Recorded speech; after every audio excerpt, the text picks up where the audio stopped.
যখন বাধ্য হয়ে বাসার বাহিরে যাওয়া লাগলো, তাও আবার প্রায় ৮ মাস পর শখের বাগানটিতে না গিয়ে একদমই উপায় ছিল না, তাই বের হলাম। সম্মানিত ভিউয়ার্স, আসসালামু আলাইকুম। আমি ডিআরএন ভিডিও ক্রিয়েটর থেকে রোজা বলছি। আজকে আপনাদের সামনে হাজির হয়ে গেলাম। আজকে আপনাদেরকে নিয়ে যাচ্ছি আমার শখের বাগানে। আপনারা দেখতেছেন বা অনেকেই জানেন, আমার সন্তানের বাবা এদাগাতে বসছে।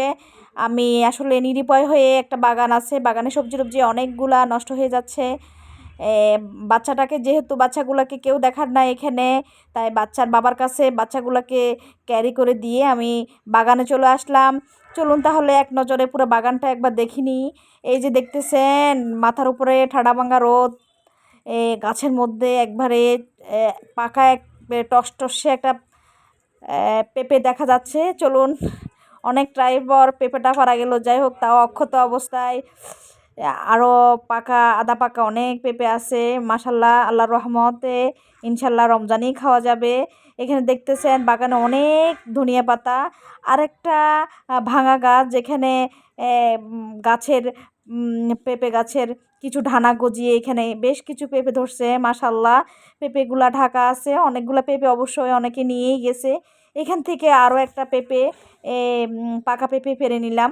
যাই হোক, আল্লাহর রহমত, আল্লাহর অশেষ রহমত। আসলে রিজিক কিন্তু আল্লাহর হাতে, কারো হাতে নাই।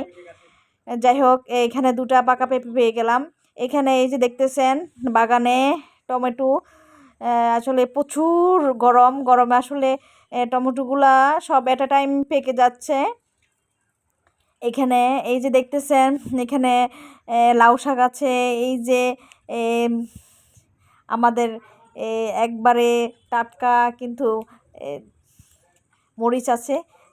কিছু মরিচ আমি উঠিয়ে নিচ্ছি। মাঝে মাঝে ওদেরকে দেখতেছি, বাবা মেয়ে কী করতেছে, দেখতেছি ওরা নিজের মতো করে ইয়ে করতেছে, খেলতেছে।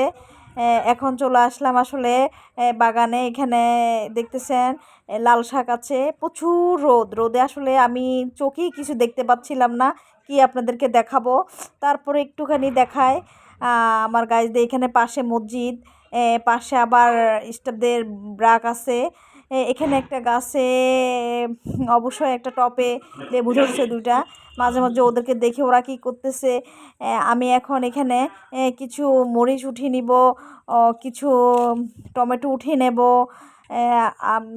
এখানে কিছু পাকা, আসলে অনেক টমেটো। এখানে ধনিয়া পাতা অবশ্য আছে। এখানে লাল শাকগুলো বেশ বড় হয়ে গেছে, যেহেতু আমার হাজব্যান্ড আসলে এদাগাতে, যার কারণে আসলে ও নিতেই পারছে না। এখন কিছু বড় বড় দেখে লাল শাক উঠিয়ে নিচ্ছি। সাথে কিন্তু অন্যান্য সবজি উঠিয়ে নিব। আপনারা আমার সাথে থাকুন এবং অবশ্য ভালো লাগলে ভিডিওটা লাইক, কমেন্ট এবং শেয়ার করতে ভুলবেন না। আর যারা অপেক্ষায় ছিলেন আমার বাগান দেখার, তারাও একটু দেখে নেন। এখানে আমি এই যে দেখতেছেন বেগুনও কিছু উঠে নিলাম। এখানে আসলে এই যে কুমড়ো শাক আছে, কুমড়ো শাক আজকে কিন্তু উঠাবো না। এখানে এই যে লাউ শাক, হালকা কিছু লাউ শাক উঠে নিব। কি পরিমাণ রোদ, যেটা বলার বাহিরে। এই যে দেখতেছেন করল্লা ঝুলতেছে। এই এই যে এই যে গরমে যাদের আসলে কুশের রস ভীষণ পছন্দ, তাদের জন্য কিন্তু আবার কুশেরও আছে।